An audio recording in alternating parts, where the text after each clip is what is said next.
Olá, Roberto. E aí, Mari, tudo bem? Tudo tranquilo? Tu tá onde? É uma janela atrás de ti, não consigo ver direito. Não, Ah, é um tá. aquário. É um aquário, tá bom. Legal.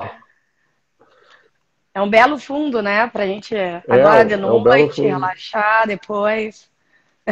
É verdade. Normalmente as pessoas colocam aquele monte de livros, né? Eu Ah, é. acredito que a maioria nunca leram.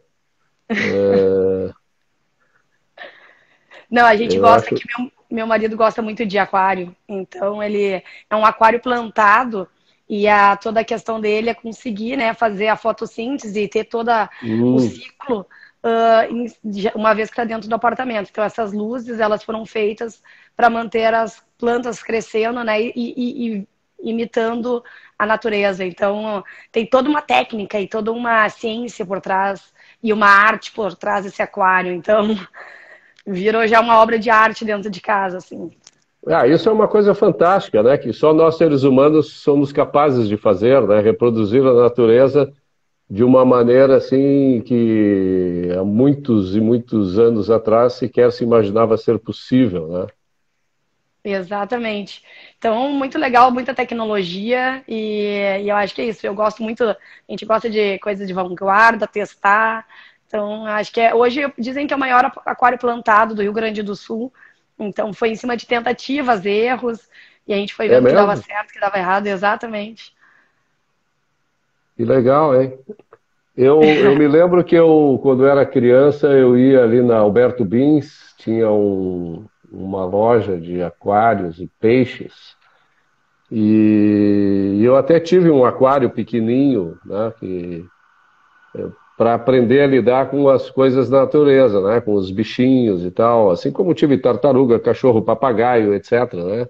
Isso tudo faz com que a gente aprenda a Sim, lidar com o nosso mundo, né? Com a nossa realidade e não só aprender a lidar, como também a valorizar a vida, né? De certa maneira, né? Porque esses animais domésticos acabam dependendo da gente, né? A gente tem que criar uma rotina, tem que ter responsabilidade para é poder verdade. lidar com eles, né? E isso nos ensina a também lidar com os humanos, né? Normalmente.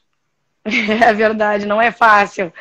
Eu Não, não agora é estou fácil. experienciando isso bastante agora no meu posto aí de vereadora, na Câmara de Vereadores, tendo que lidar de vez em quando. Eu até tento entender se as pessoas, algumas vezes, elas têm certeza ou acreditam e acham razão naquilo que elas estão ponderando, estão pontuando, ou em algum momento nem elas acreditam. Então, de vez em quando eu saio um pouco extasiada, assim, um pouco tentando entender onde está a razão, sabe? Eu venho da área financeira, eu sou mestre em finanças, como tu sabe, então eu gosto muito da lógica, da razão, eu tomo decisões com base em números, em evidências, então algumas vezes eu fico tentando achar alguma lógica por trás, mas a gente sabe que não é assim na política, e se fosse assim, a gente não estaria na situação que a gente está vivendo hoje, né, no Brasil e em Porto Alegre também. Mas é que lá na política, naquele aquário que tu vives agora, lá também tem as tartarugas, os peixes, as lebres, as hienas, né? Tem uma fauna diversa, né? Toda ela, obviamente, fantasiada de ser humano, né? Porque nem todos os seres humanos usam efetivamente o que tu destacaste, que é a razão, para entender a realidade, tirar conclusões lógicas a respeito dela e formar abstrações adequadas para agir, né? Exatamente. E realizar os propósitos que cada um se dispõe, né? Eu Não, imagino assim que olha, eu não te invejo, não te invejo. Pelo contrário, eu tenho uma admiração muito grande por ti, por tu ter te disposto a doar o teu tempo e a tua inteligência para tentar aumentar o valor médio daquilo que é produzido naquela casa, né? Assim como já há algum tempo eu também admirava e elogiava muito o Camozato, né? E outros vereadores que, como tu, elevam o nível da casa, né? Que exatamente. E até comentando, sabe, Roberto, eu cheguei lá e eu sou empreendedora. E eu fiquei pensando assim, poxa, se cada gabinete, cada vereador eleito tivesse que abrir o gabinete como se fosse abrir uma empresa, né? Pedir alvará, fazer todos os trâmites, contratar as pessoas, entender que cargo de CLT é diferente de cargo de CC, que tu pode ser processada, tu tem risco, tu tem ponto. Se soubesse essas nuances, e se fosse aí uma atividade que ao abrir um gabinete tu tivesse como se abrir uma empresa, eu tenho certeza que nós teríamos melhores políticos, a gente teria uma política melhor. Porque existe um mundo à parte, que é o mundo dos políticos, o mundo que estão vivendo no gabinete, que, né? Então, eu acho que se cria esse mundo artificial, fantasioso, e se a gente tivesse realmente o vereador, quando ele abre o seu gabinete, ele abrir como se fosse abrindo uma empresa, sabendo, né, vivendo assim, eu tenho certeza que ele viria com outros olhos o que é empreender e a dificuldade de gerar riqueza, né, na nossa sociedade. Então, eu comecei a reparar e fazer essa analogia que eu estou acostumada a abrir as portas de novas lojas, novas barbearias, novos empreendimentos, e eu nunca tinha aberto as portas de um gabinete, né? Então, por isso que eu falo que eu acho que seria de grande valia para os nossos políticos ter essa experiência. Mas aí eu acho que tu está fugindo um pouco da realidade. Desculpa eu te dizer isso, porque assim como eu fiz a analogia de que tu vives num aquário onde a fauna é diversa, né, onde tem as tartarugas, as hienas e tal, eu quero te dizer o seguinte, que essas pessoas estão aí, na maior das vezes, exatamente porque isso tudo que tu achas que deveria ser, não é. Né? Então, tu não pode querer que a tartaruga fique de pé, ou que a hiena não coma carniça. Né? Essas pessoas, elas estão aí com a facilidade de abrir um gabinete, né? Sem precisar de alvará, etc. A não ser, é claro, do voto, né? Do voto popular. Exato. Porque a natureza delas é essa, né? Elas não são empreendedoras como tu és, como o Camusato é, etc. Né? Então elas se sentem confortável e vivem neste habitat porque a sua natureza viu neste habitat o habitat confortável, adequado para elas. Né? Então não adianta querer mudar a natureza dessas pessoas através dessa formulação aí. Isso não vai acontecer. Não, eu Né? sei, eu Não, só tô dizendo não que é vai muito acontecer. engraçado fazendo, porque agora eu tô vivendo na pele e eu, poxa, né? É muito. Tu sabe que eu brinco muito com o André Leuferman e com o Sérgio Levin. Os dois foram... O André Leuferman trouxe para o Brasil o Junior Achievement. E o Sérgio Levin foi presidente do Junior Achievement aqui no Rio Grande do Sul. Então, eles promovem, tu deve saber, né? Eles promovem aquela atividade com jovens estudantes para que eles experimentem o empreendedorismo. Né? Então, eles montam uma empresa, criam um produto, vão lá no shopping ou em outros lugares, na escola, enfim, vender o produto e tal. E eu sempre digo para eles, tá, mas isso aí é uma sacanagem que vocês estão fazendo com as crianças, né? Porque parece que é fácil, tu vai lá no shopping, tu põe uma banquinha, tu sai vendendo e tal, tá, mas e aí? E o alvará? E a licença? E o imposto? E a CLT? E todas aquelas barreiras e impedimentos para que os empreendedores possam exercer essa função nobre, né? Onde é que está? As crianças não lidam com isso? Vocês estão fazendo propaganda enganosa, porque ser empresário, empreendedor num país como o Brasil, não é isso que as crianças estão experimentando, é algo muito, mas muito mais árduo, né? E de fato, né, se a gente pensar bem, é uma ilusão tu imaginar que tu possa ser empresário com todas aquelas facilidades que o pessoal do Junior Achievement, principalmente as crianças, né, que fazem o trabalho, enfrentam, né? Exatamente. Tem, né? Agora, eu queria. A gente estava. O tema do nosso encontro hoje é o empoderamento feminino, né? E eu coloquei na chamada que a Mari Pimentel é, de verdade, a mulher empoderada que a esquerda diz defender, né?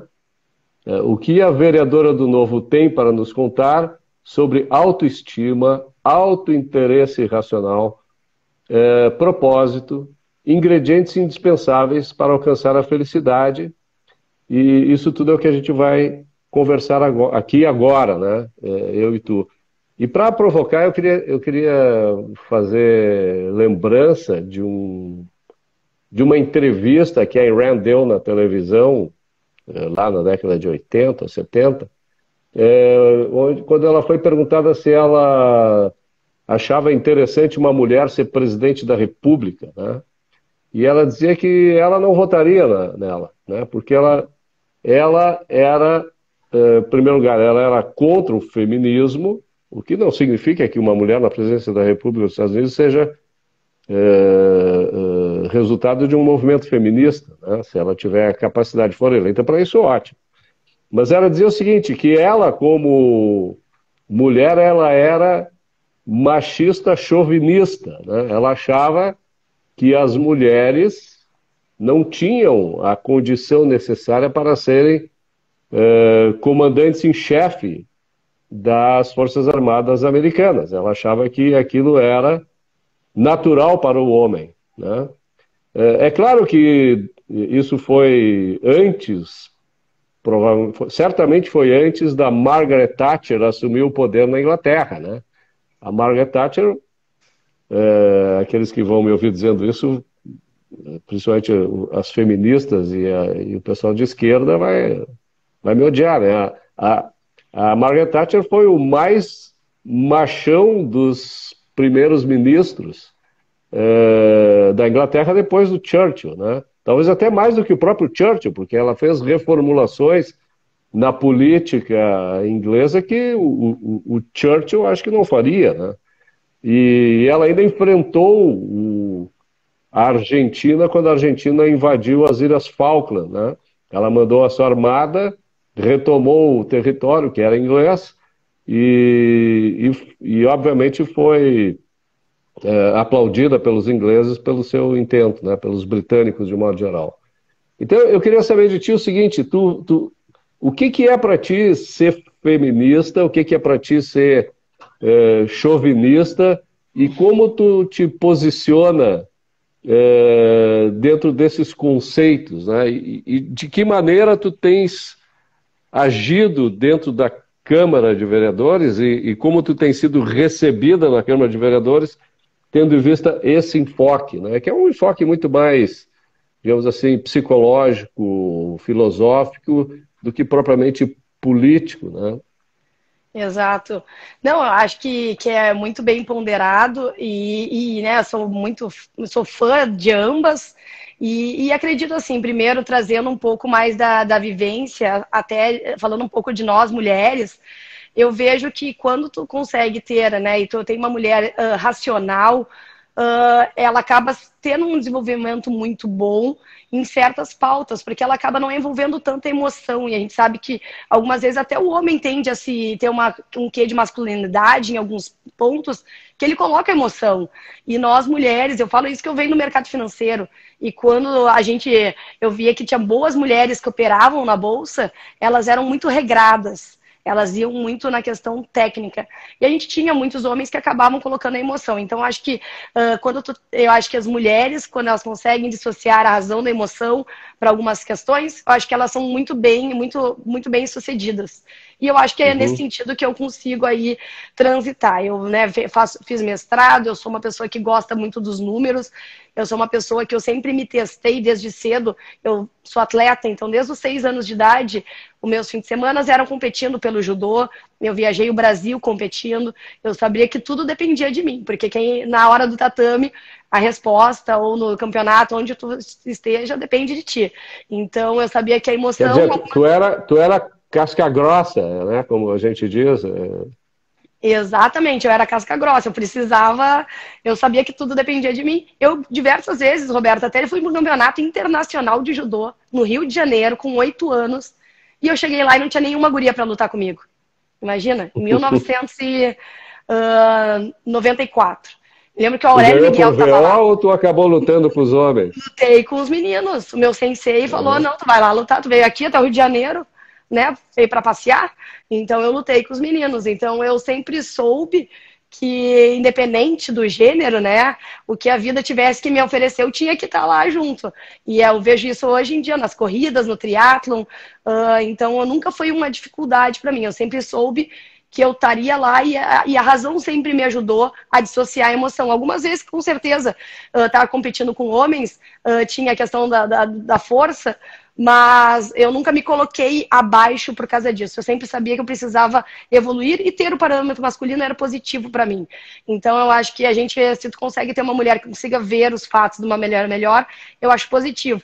O que aconteceu hoje com o feminismo, o que eu vejo é que a gente hoje busca privilégios e não busca direitos. Então, quando a gente fala do feminismo, né, 1920, quando a gente fala nos primórdios do feminismo, a gente estava numa luta pela igualdade, de ter direito ao voto, né, pela liberdade de decisões. E hoje a gente já vê que essa luta não tem mais assim essa necessidade como se existia em 1920. Então acho que a gente tem que pautar o feminismo do que era o antigo feminismo, no qual a mulher não tinha liberdade nenhuma, não tinha direito ao voto, a gente não tinha direito a ter conta corrente. Então eu estou falando hoje que eu opero na Bolsa. Então, eu sou uma privilegiada. Então, ao falarmos em cota para as mulheres, ao trabalharmos o feminismo como hoje um privilégio, eu acho isso errado. E eu, como liberal, não sou a favor. A gente vê o movimento feminismo, quando ele foi criado nos seus primórdios, era muito mais uma igualdade entre os direitos de homens e mulheres. E daí a gente tem a Margaret Thatcher aí como uma referência para as mulheres, mas não aí buscando privilégios para mulheres. Claro. Uma mulher exercendo o seu direito aí, como qualquer homem. Então, eu acho que é muito, muito importante colocar, porque eu vejo que hoje o que as feministas da esquerda buscam é, dentro do seu feudo de feminismo, manter os seus privilégios. Porque hoje eu sou mãe de 2 filhos pequenos, sabe, Roberto? E eu tô lutando para as mulheres, pelo direito das mulheres, levarem seus filhos na creche. E o que as feministas estão lutando é que as poucas mulheres que são professoras não voltem à sala de aula, deixando milhares de mulheres sem creche e tirando elas do mercado de trabalho. Então, eu acho que esse feminismo da esquerda, ele é hipócrita, porque ele privilegia poucas mulheres que são as privilegiadas da esquerda e não todas as mulheres que nós precisamos aí ter liberdade de levar nossos filhos na escola, ter liberdade de exercer nossa maternidade. Daí sim a gente vai ganhar nosso dinheiro, vai trabalhar, vai gerar riqueza. Mas isso aí o discurso da esquerda, às vezes, aprisiona as mulheres e a gente acaba se limitando e se miguando diante desse discurso emocional da esquerda. Eu acho que tu tocaste em pontos cruciais aí nesse debate. O primeiro deles é no que se refere à questão do uso da razão com relação à emoção, né? A emoção, ela faz parte do nosso ser, ela faz parte do nosso processo cognitivo, e o uso da razão, inclusive, tem como propósito colocar a emoção no seu devido lugar, né? Porque a gente não pode despender ou abrir mão da emoção. A emoção é o combustível que faz com que as nossas decisões racionais sejam transformadas em ação, né? Quer dizer, eu costumo dizer assim que a razão, ela te estabelece a rota, né? Te dá os meios pelos quais tu vai chegar lá, e a emoção é o combustível que vai te levar nessa trajetória. Então, é claro que tu não vai agir pela emoção, né, com base na emoção, não, tu vai usar a emoção para ela te fortalecer na busca daquilo que a razão te determina. Então, quando tu falaste em uma pessoa regrada, uma pessoa que tem o controle sobre as tuas ações, o controle sobre a tua emoção, tu está dizendo exatamente isso, que tu é um ser racional que sabe colocar a razão no seu devido lugar e que age dessa forma. Tu não te deixa levar assim por caprichos, né, por vontades hedonistas ou ou vontades que tu não controla e que podem resultar, na realidade, em prejuízo, né, em sofrimento para ti mesmo, né? E o segundo ponto que tu colocaste, que eu acho fundamental, e eu gosto de fazer esse resumo assim para ressaltar, né, é a diferença entre direito e privilégio. Direito a gente tem, é inalienável, né? A gente tem direito sobre aquilo que nos pertence, né? A vida, a liberdade, a propriedade que é construída e o direito à busca da felicidade. Isso é um direito. Agora, privilégio, ele necessariamente, quando alguém nos dá privilégio, está nos dando em detrimento do direito de alguém, né? Então, os direitos, eles são universais. Quando a gente fala assim, todos os indivíduos têm direito ao sufrágio universal, né? Isso é um direito, quer dizer, todo mundo tem voz ativa numa sociedade e pode, que foi uma das bandeiras, né, do feminismo do início do século XX, né? Final do século XIX, e privilégios é outra coisa, né? Não, privilégios, normalmente, eles são designados para determinados grupos específicos, em detrimento do direito universal de todos, né?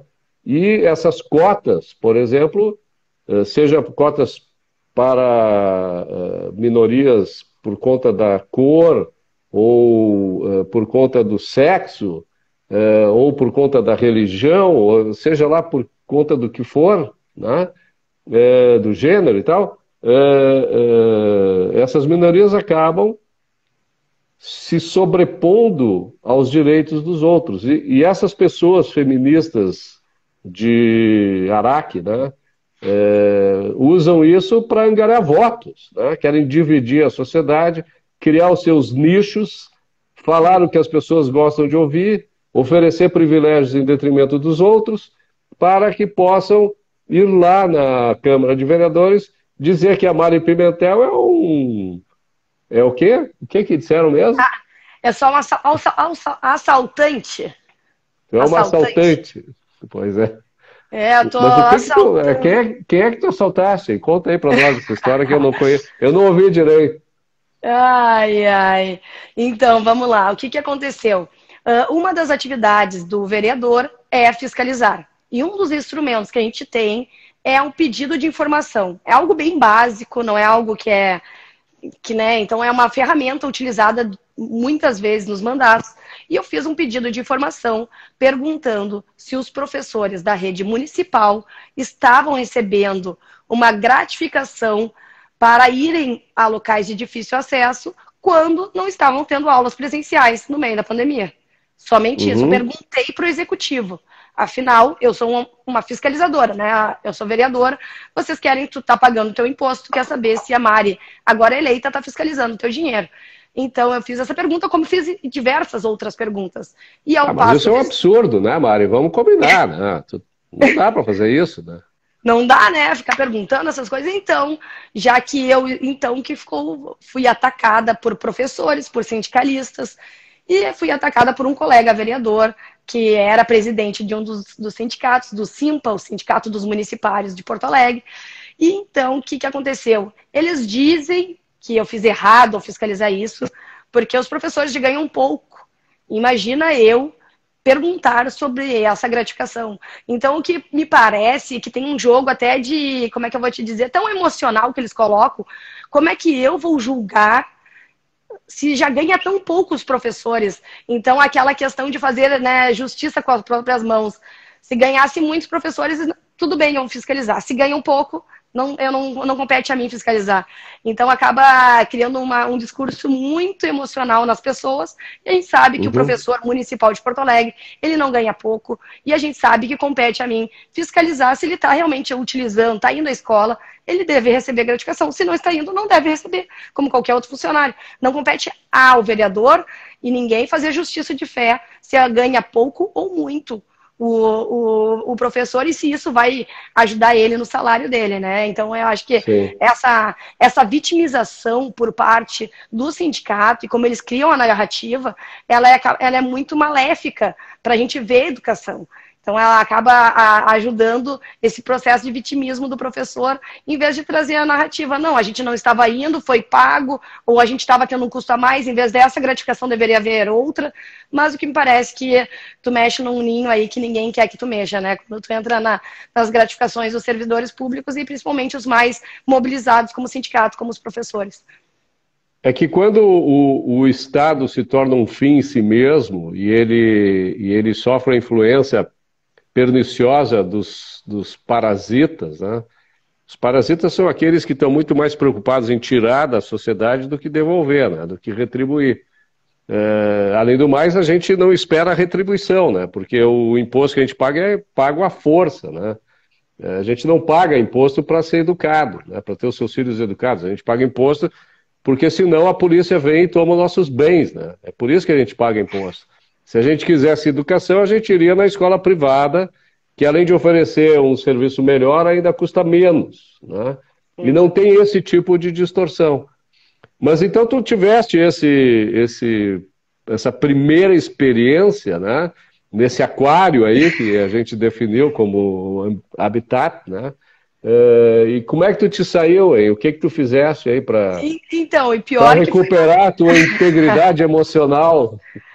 Então, pior que foi a hipocrisia, né? Que quem acabou fazendo todo esse movimento foi um homem branco, né? Que eles agora gostam de dizer, a pauta ideológica virou moda na Câmara de Vereadores. Então, um homem branco que veio atacar eu, mãe de 2 filhos pequenos, colocando aí que eu sou assaltante, colocando que eu ia diminuir os salários dos professores e que não compete ao legislativo. Isso é do executivo. Então eu tive que... Eu não entendi ainda por que assaltante. Ele te chamou de assaltante por quê? Porque tu queria tirar o dinheiro dos professores que tu que paga? Quer dizer, eles é que estão usando o teu dinheiro, não é o contrário, né? Ou porque tu é empresária, porque tu explora com a mais-valia a mão de obra dos trabalhadores. Como é que... Eu não entendi essa de assaltante, essa ofensa aí. É difícil eu entender também, eu não sei, eu acho que nem eu falei, né, tem algum momento que eles se julgam que aquele salário, aquela gratificação é deles, já está incorporado no salário, afinal já é algo dado, e ao questionar sobre isso, eles acham que eu estou assaltando a carteira dos professores, e não estou exercendo meu papel de vereadora, que é fiscalizar. Então, sabe que no Brasil, as pessoas, depois que tu dá alguma coisa, é impossível tirar. E isso eu nas lojas já aprendi. Que quando eu me lembro que a gente falava assim, tu tem que cuidar se tu dá brinde, que depois as pessoas criam, tu tem que dar brinde durante um período, né, pequeno, porque senão as pessoas já acreditam que o brinde é o normal. Então tem algumas coisas... Sim, o direito adquirido. Direito adquirido. Então, né, a gente vai ver as professores fazendo EAD e ganhando gratificação por ir na escola. E daí não me disseram informações se o professor estava indo, uma vez que tem, né, eles têm que bater ponto. Então, esse tipo de informação não me foi dado e foi sim atacada. Então, eu acho que a assaltante vem em cima disso. E a gente vê aí uma pauta total, o machismo vindo por um vereador da esquerda. As mulheres da esquerda não vieram me defender. Eu tive vereadores e vereadoras da Câmara de Vereadores que vieram falar comigo, mas a esquerda não veio pedir desculpas, não veio aí dizer que o vereador deles acabou se passando na articulação, né? Então eu acho que, como a gente sempre fala, né, o feminismo é quando convém, e também é por isso que eu precisei colocar uma linha e a gente acionou o jurídico. Então hoje esse vereador... Eu entrei com uma quebra de decoro parlamentar, que está no regimento interno da casa. Então, agora ele vai ter que responder, né, numa comissão que vai ser criada dentro da Câmara e vai dar a pena para esse vereador. Uma vez pode ser que ele tenha que pedir desculpas em público, ele pode ter alguma suspensão no mandato. E aí, então, agora compete ao jurídico. E eu acho que isso é importante, sabe, Roberto? A gente gosta de trazer, como falamos sempre, a emoção é importante, mas a razão de trazer, né? Nós temos aí o jurídico, vamos botar uma linha aqui, limite do que até onde esse vereador pode discordar em ideias, mas não me atacar na minha pessoa e muito menos colocar calúnias aí na minha pessoa. Então, coloquei Não, essa, tem que essa linha. enquadrar, né? Porque ele se deixou levar pela emoção, agiu de uma maneira irracional, atacou uma pessoa de uma maneira vil e, obviamente, vai, ainda que seja através de palavras, né? Ele não usou de força, né? Mas existe um decoro estabelecido naquele ambiente e ele precisa ser preservado, né? Senão o debate se torna infrutífero. Não que ele seja Exato. frutífero, mas ele se torna ainda mais infrutífero, né? Com esse tipo de coisa. E Exatamente. eu acho assim, ó, que tu está realmente coberta de razão, literalmente. Eu acho que tu fizeste muito bem, saíste muito bem nisso, levaste ao público essa questão. Eu nem fui atrás para ver exatamente o que o cara tinha dito, porque para mim é relevante. O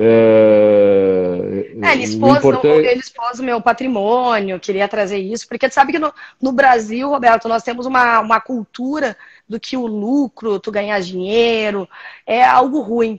Eu acho que isso é importante e eu nunca vou omitir. E eu tava, né, eu tenho a minha declaração de bens ali aberta como candidata a vereadora e agora eleita. Uhum. Então eu acho que essa cultura, e eu não tenho vergonha de falar de dinheiro, e eu acho que eles querem trazer também essa vergonha. Então, grande parte do tempo dele no vídeo foi falando da minha situação patrimonial, o que eu não tenho vergonha de maneira alguma, porque está tudo declarado, tudo tributado, e né, foi tudo com questões de práticas lícitas de trabalho, de desenvolvimento de negócios. Então, eu fico até triste de ver que no Brasil ainda existe a cultura que tu ter dinheiro, tu gerar riqueza é algo ruim, e por isso que eu acho que é importante a gente também falar. A gente tem vergonha de falar de dinheiro, poucos pais falam com seus filhos sobre dinheiro, e eu venho de uma família empreendedora, e meu pai sempre me ensinou o valor de tudo, me ensinou a tomar decisões do meu dinheiro. Então, acho que a valorização do dinheiro não deve ser algo ruim, e por isso que eu não tenho vergonha nenhuma de falar sobre isso também.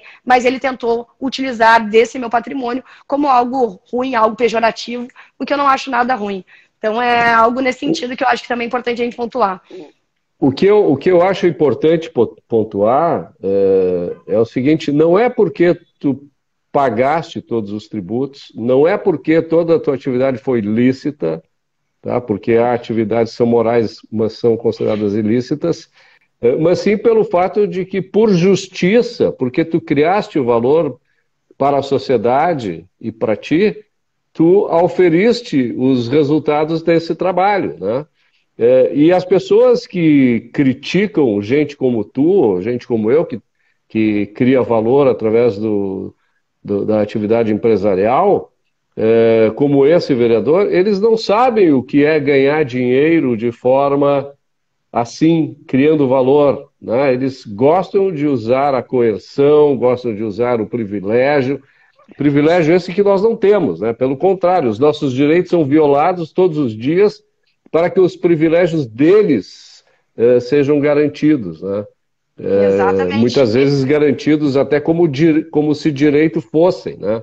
E não são. E isso a gente precisa mudar. O que tu vai fazer na Câmara de Vereadores para começar a mudar isso? Nós temos uma pauta vasta para ser discutida na Câmara. Nós temos desde a questão da educação, né?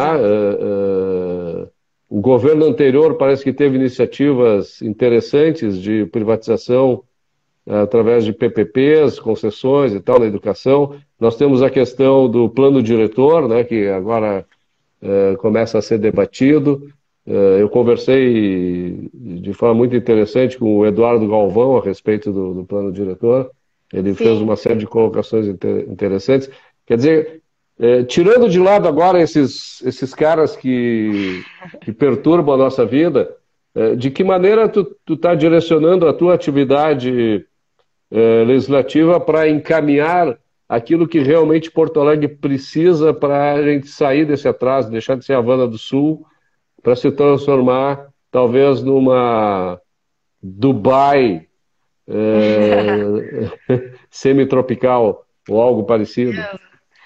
Perfeito. Então, acho que, até já comentando, uma das grandes atividades vai ser barrar propostas esdrúxulas, né? Então a gente sabe que isso é uma facilidade que nossos vereadores têm. Então a gente já sabe que grande parte do meu trabalho e do Camosata é a gente barrar qualquer proposta que venha de maneira um pouco esdrúxula na casa, na Câmara. E a gente sabe que existem várias que acabam gerando custos para a sociedade e não gerando riqueza. Então, grande parte é barrar essas propostas, é atuar também na desburocratização dos empreendedores e até alguns setores que não estavam tendo tanto olhar, como o próprio setor de educação privado. A gente acaba vendo que existe uma série de regras que tu tem que cumprir e padrões que acabam impedindo a gente ter um desenvolvimento da educação privada. Então, é algo que a gente precisa trazer em diversas instâncias através da desburocratização. A gente tem o Ricardo Gomes, tem o Felipe Camosata. Então, acho que a gente tem aí uma grande... Tanto na Câmara como agora no Executivo, a gente vai conseguir puxar essa pauta. Também estarei trabalhando muito forte na educação, porque eu acredito que a gente só vai conseguir evoluir trazendo a educação. Então, principalmente, a apropriação dos pais e das mães da educação dos seus filhos. Então, a gente sabe que ainda vai ser uma árdua briga a questão dos vouchers, mas eu acho que temos espaço e temos 4 anos para tentar trabalhar e trazer ao pai e à mãe, ao pagador de imposto, que ele tem um voucher para escolher a educação do seu filho e ele não precisa estar pedindo, né, implorando para uma vaga na creche municipal ou na escola municipal de ensino fundamental. Daí sim, então, nós começamos a ter pais participando da educação e pais questionando a educação, e daí também trazendo aí uma nova geração aí, um pouco mais, com mais qualificação, e não essa evasão escolar que a gente tem. E essas crianças estão aí com analfabetas funcionais que muitas vezes acabam entrando depois na economia e a gente não sabe porque o alto nível de desemprego também entre jovens.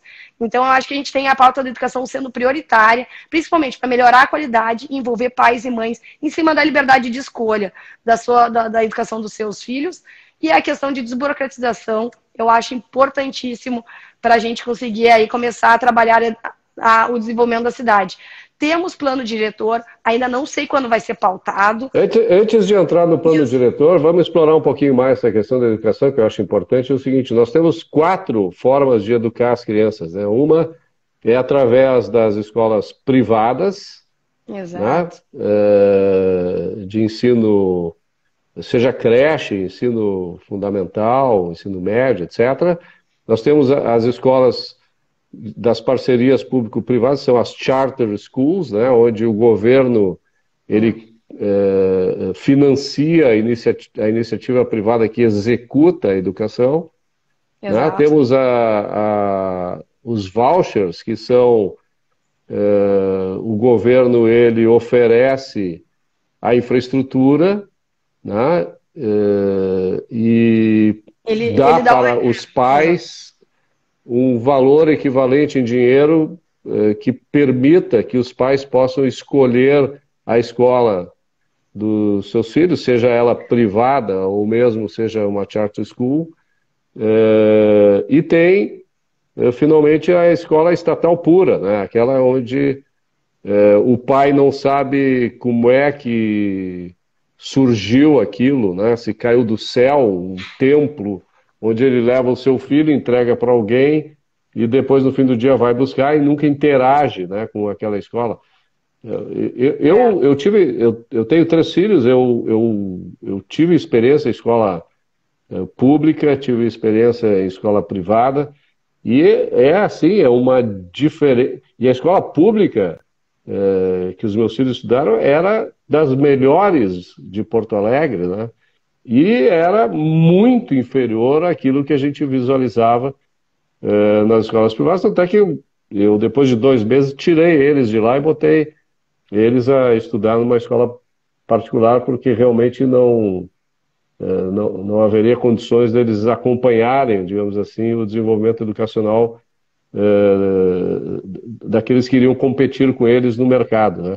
Eu estudei o meu primário inteiro numa escola pública, mas era outros tempos, né? Eram outros tempos. Isso é pré-Brizola, inclusive, né? Então...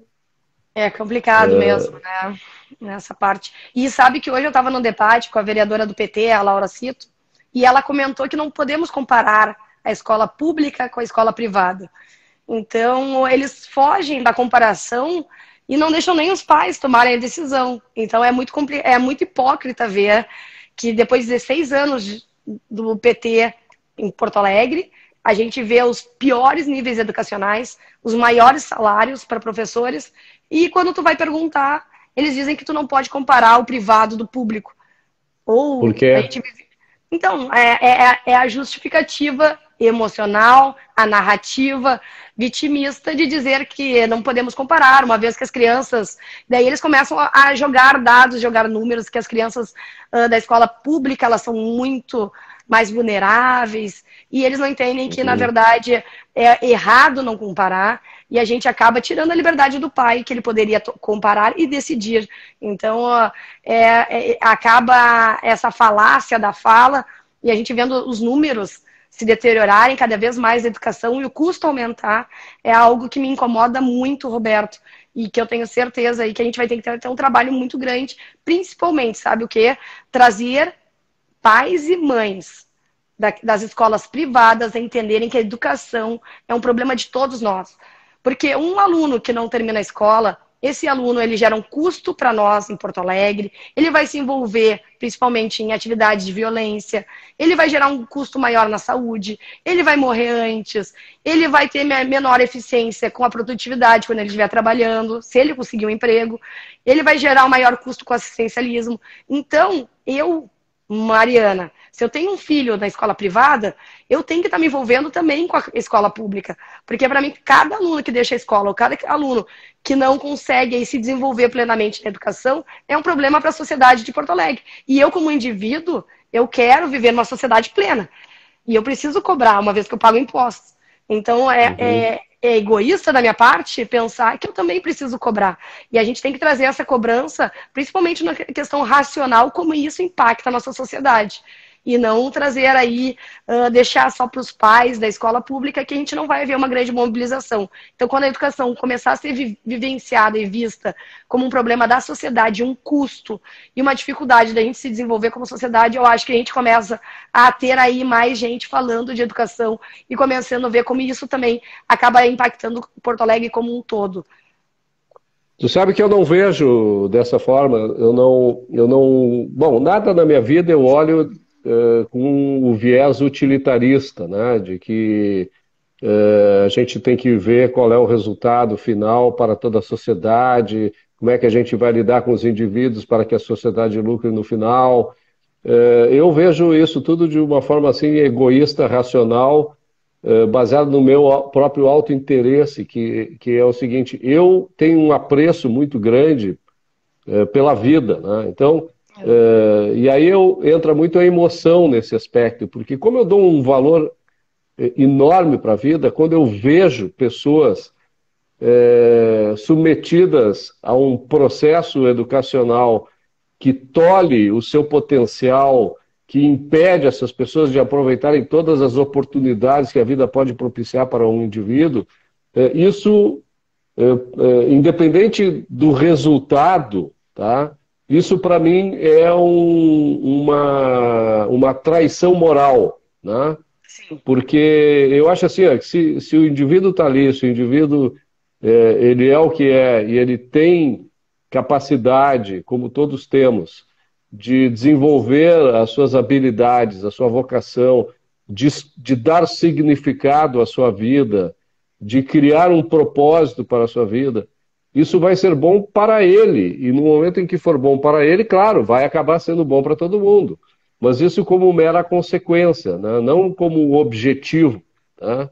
O objetivo, no meu entendimento, é esse, é o moral da gente propiciar que a justiça efetiva ocorra, né?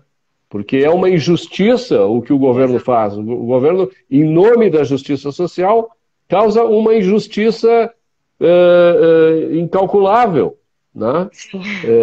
E isso é uma perversão brutal que a mim ofende, né? Eu fico ofendido com isso.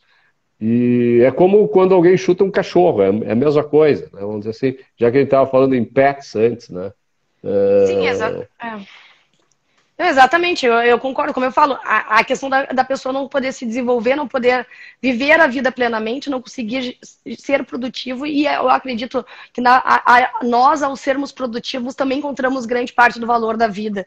Então, acho que a gente não só sobrevive, a gente gera, né?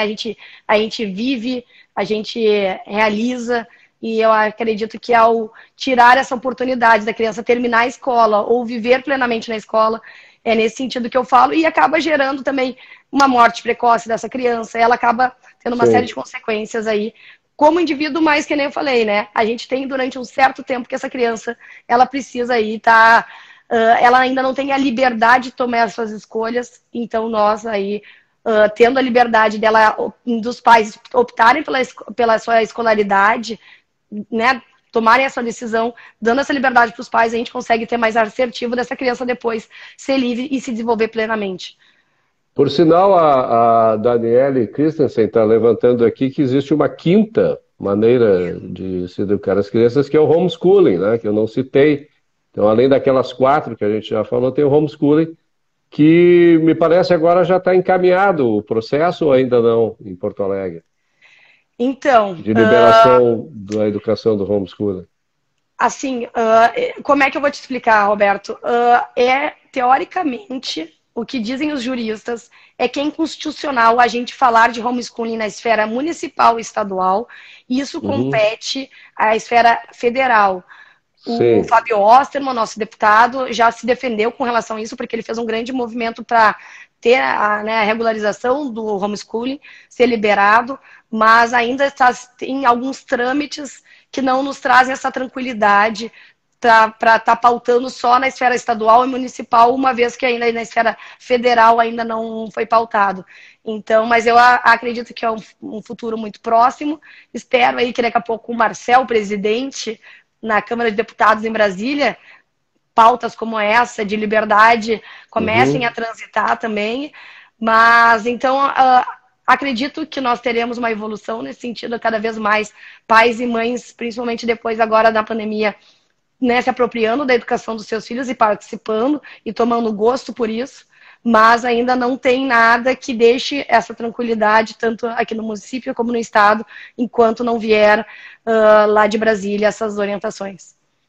Por sinal, amanhã eu tenho uma live com o Gilson Marques, que é deputado federal pelo Novo de Minas Gerais, e vai ser um bom tema para trazer para ele, né, para a gente conversar sobre homeschooling. Exatamente, importantíssimo, acho que aí eu vou te dizer, vivendo um pouco na prática, eu tive a oportunidade de ter uma bolsa de estudos e eu joguei futebol na Nova Zelândia.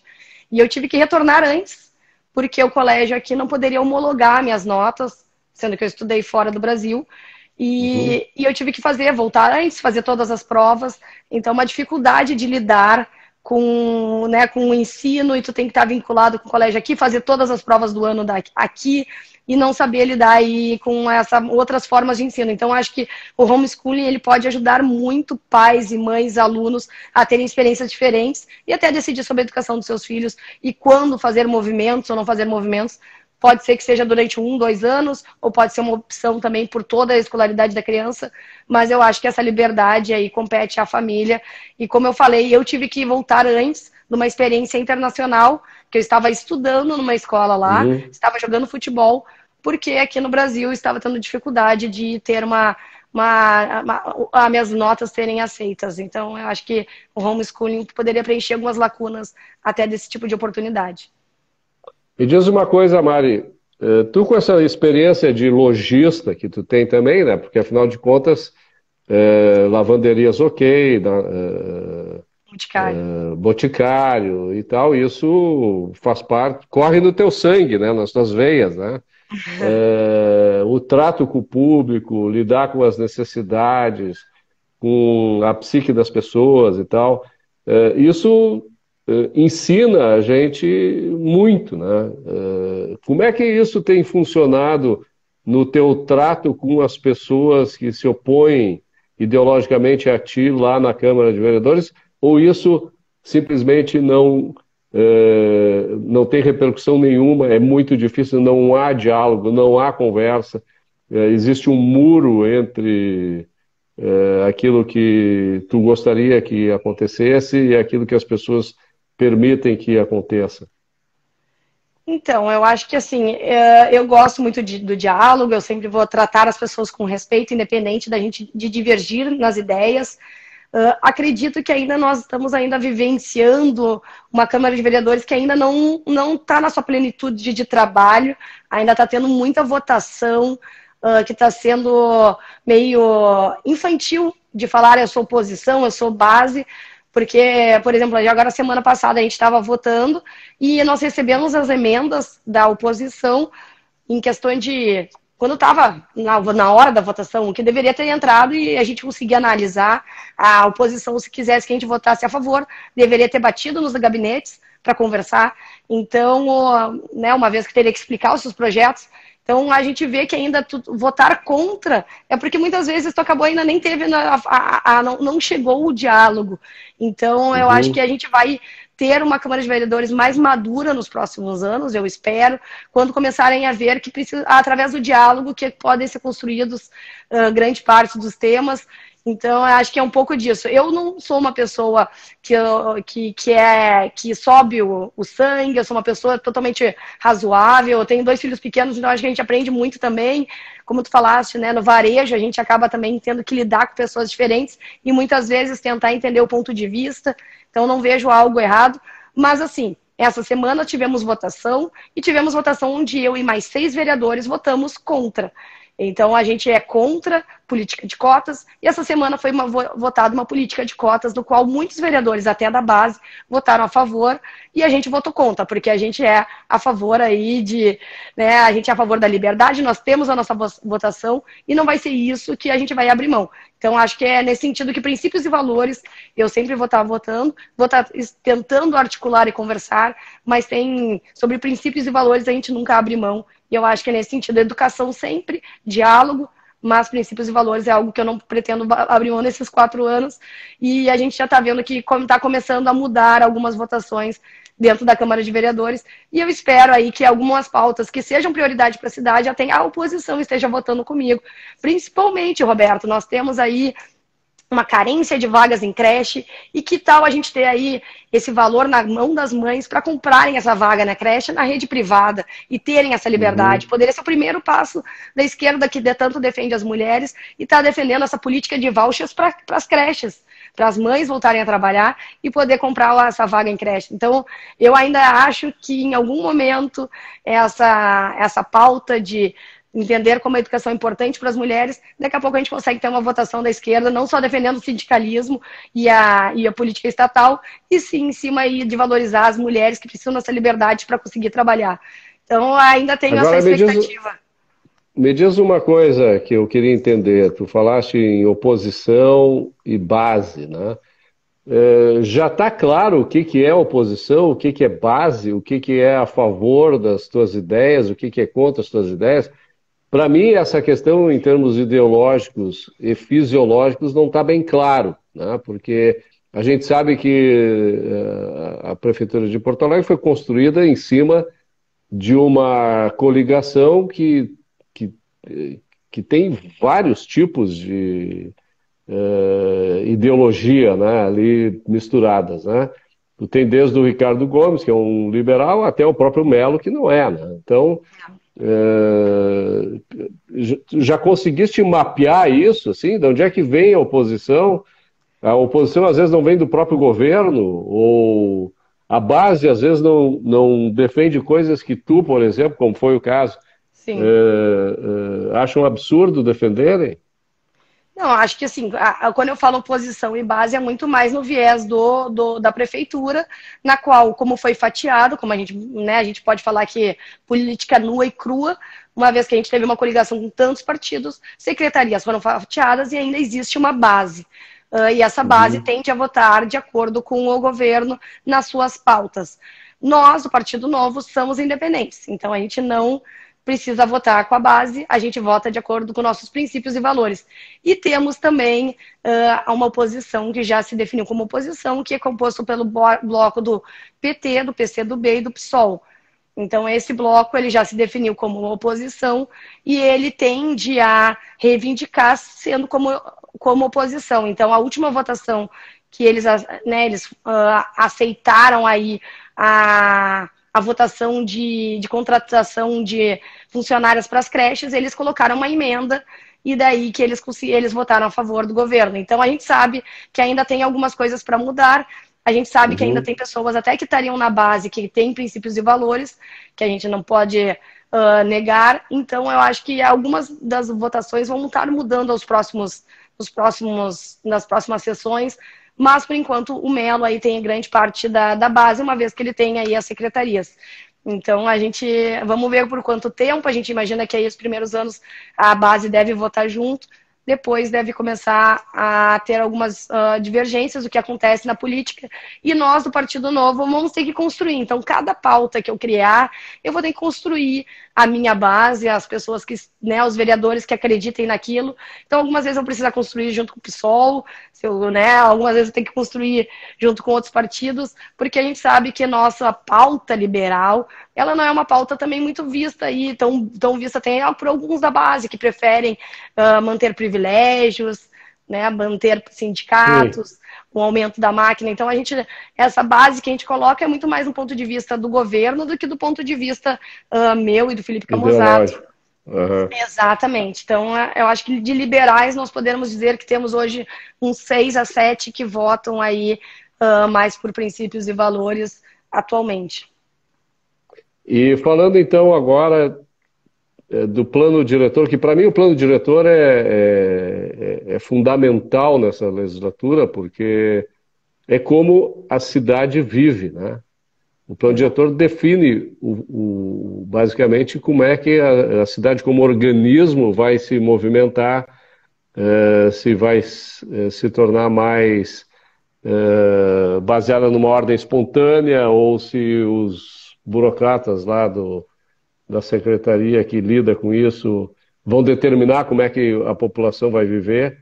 Enfim, se os pobres vão ser cada vez mais escorraçados da cidade ou encapsulados em favelas ou lugares miseráveis, se os ônibus vão ser tão fundamentais ou se a gente vai poder ter uma cidade mais caminhável, né, mais amigável em termos de relacionamento social. Como é que tu vê essa discussão e quais são as tuas propostas? Eu já te fiz essa pergunta antes, vamos insistir. Claro, né? claro. Não, eu acho que, eu acredito que o plano diretor estamos esperando ser pautado, acho importante o governo pautar nos primeiros anos, espero que venha, e como tu falaste, né, Roberto, eu acho que é só para ir contextualizar. Isso tem que ser esse ano, né? Tem que ser, exatamente, esse ano é a revisão. Meses, né? Exatamente. Então, a grande maioria das pessoas não sabe que existem uma série de regras aqui em Porto Alegre, até para contextualizar todo mundo, que fala sobre a questão do distanciamento entre prédios, das alturas, dos recuos. Exatamente, do adensamento. As fachadas ativas ou não e tal. Exatamente. Se embaixo do teu prédio pode ter um espaço comercial ou não, e pode ter cadeiras na rua. Então a gente não tem, algumas vezes a população não tem noção de como a gente tem a nossa vida, né? A cidade é regrada pelo, como falaste, os burocratas. Então eu espero que ainda mais, né, vivendo o colapso um pouco também do transporte urbano, a gente consiga aí pautar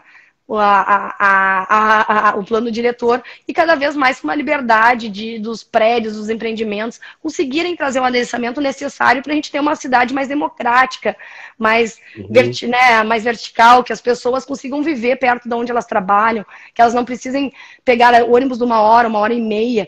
Então, eu acho que daí a gente acaba criando, não sei se tu viu a notícia de hoje, São Paulo colocando subsídios para as pessoas morarem no centro.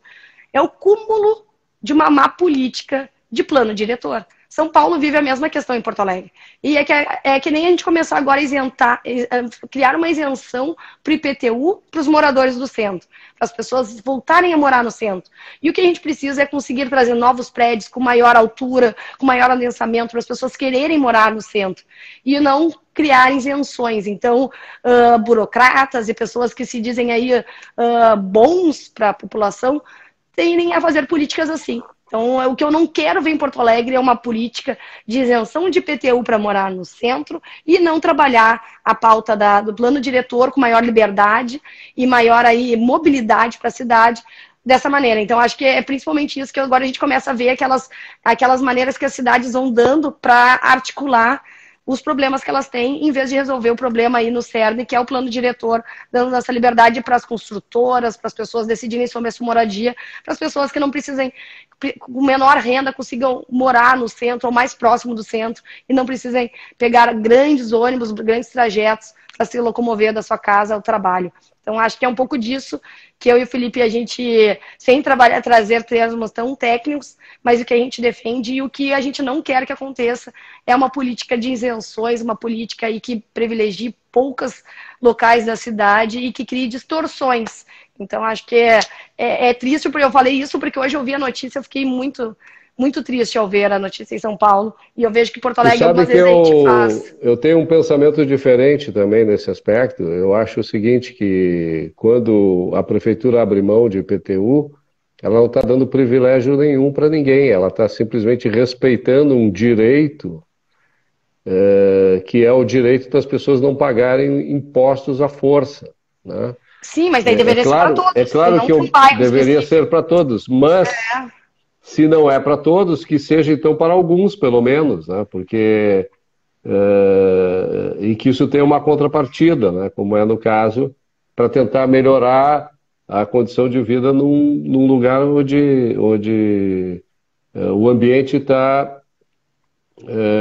em decadência, tá, enfim. Mas a gente chega em prédios ali perto da mão. Eu não sou contra esse tipo de política. Mas eu sou a favor desse tipo de política. Eu sou tão a favor desse tipo de política que eu gostaria que todos os impostos fossem zerados. Né? Não, eu concordo, mas eu digo que a gente tem um prédio de 4 andares ali perto da Mauá, que poderia ser um prédio de 20 andares, e a gente vai criar uma isenção de IPTU para poucas famílias morarem lá no apartamento de 300 metros quadrados, em vez de erguer um prédio de 20 andares com 40 metros quadrados e um monte de famílias se beneficiarem e gerar riqueza para o centro. Pessoas andando... mas isso não é excludente, né? Não é excludente. Né? A partir do momento em que o centro se reativar, talvez haja mais interesse em fazer investimentos lá.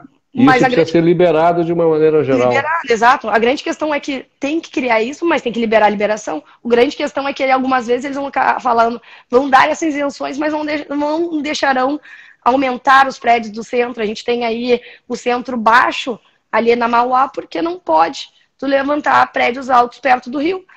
Então isso acaba atrapalhando mais do que ajudando e a gente acaba criando puxadinhos. É um paliativo, né? Não é uma solução. É uma meia liberdade, vamos dizer assim. A gente quer liberdade total, mas uma meia liberdade também não é de se jogar fora, né? Comparando com o que tem aí. Né? Não, é nesse sentido que eu digo que essa questão do IPTU visto como privilégio é como aquele cara que lá no campo de concentração deixa de ser chicoteado. Sim. Né?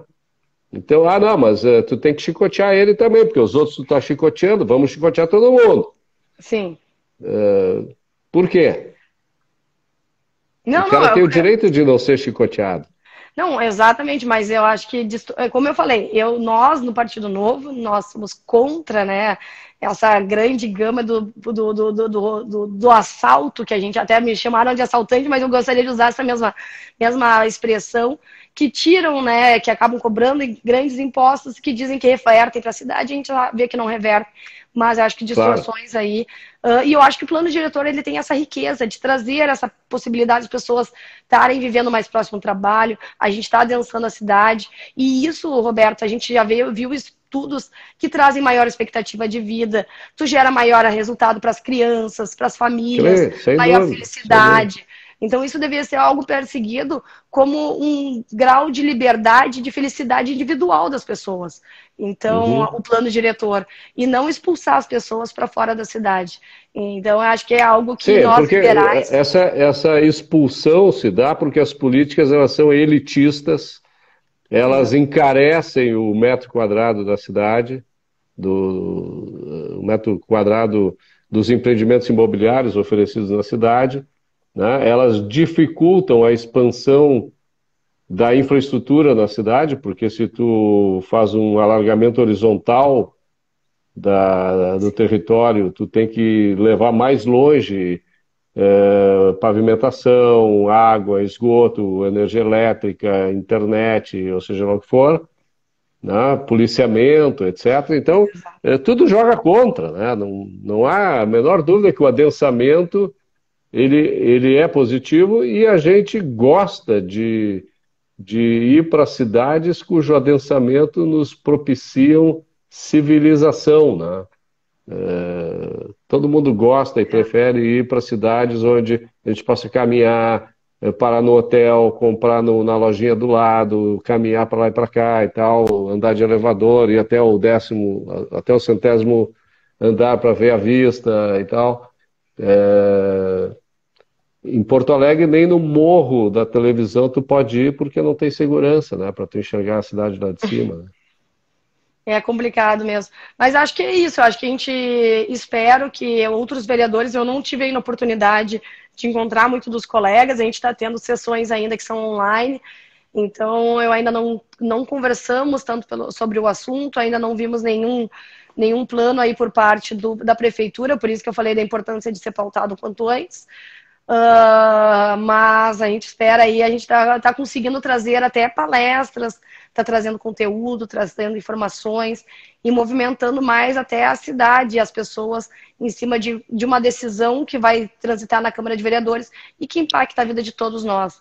Então, acho que isso vai ser muito importante contar contigo, com todas as pessoas que têm a grande influência nas pessoas, para trazer essa informação para o público, porque muitas vezes as pessoas elas acabam não sabendo o que está acontecendo na Câmara e elas acabam depois reclamando de uma decisão que tomaram por elas, sendo que elas não cobraram os seus parlamentares ou a pessoa que ela colocou lá, que ela deu o seu voto de confiança. Então, acho que é nesse sentido que é importantíssimo a gente trazer essas informações o quanto máximo possível, trazer estudos, trazer informações, trazer palestrantes, especialistas, para pautar esse tema de tamanha relevância para a cidade.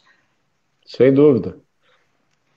Da mesma maneira, Mari, eu queria sempre me colocar à disposição de ti aqui para tu poder trazer as coisas lá da Câmara de Vereadores, também aquilo que tu pensa, as coisas da tua vida que podem contribuir como a mulher empoderada que tu és, com a vida dos outros, né? Quer dizer, tu é exemplo não só para as mulheres, como também para muitos homens que tem por aí, né? Então, é sempre um prazer te ter aqui, é sempre uma satisfação e eu agradeço tu ter aceitado o convite mais uma vez. Sempre que tu quiseres trocar uma ideia, para a gente discordar, como a gente está discordando aqui, com a maior tranquilidade, eu jamais vou te chamar de assaltante, tá? Pode ter certeza. Então... não, é importantíssimo. E eu e o Camosá também discordamos, conversamos, e é importantíssimo isso, e isso é a liberdade. E eu acredito que nós, aí, indivíduos, precisamos aí conversar e sempre defender a liberdade. Algumas vezes a gente precisa olhar outros pontos de vista, e eu acho que é assim que a gente cresce. Então, pode contar comigo aí, com certeza. Vou trazer o que tiver acontecendo também de mais novo na Câmara de Vereadores. Eu acho que nós vamos ter um ano bem ativo nesse primeiro ano. Espero a gente estar voltando logo para plenário. Então, pode contar que eu e o Camozato vão estar trazendo essas informações e pautando aí, trazendo as pessoas aí mais próximo da Câmara de Vereadores. Uma vez que eu não era política, eu acho que é importante trazer esse ponto de vista para o público geral. E pode contar comigo, Roberto. Muito obrigado. Sem dúvida alguma, eu estou realmente aqui à tua disposição. O que precisar, a gente combina e faz aí uma nova live, ou enfim, o que tu quiseres e achares que é interessante, tá bom? Perfeito. Muito obrigada, boa noite.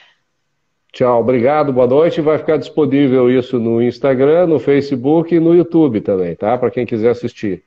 Tá bom? Quem nos acompanhou aí, boa noite também. Foi muito legal conversar contigo, Mari, mais uma vez. Boa noite. Obrigada. Tchau, tchau. Tchau.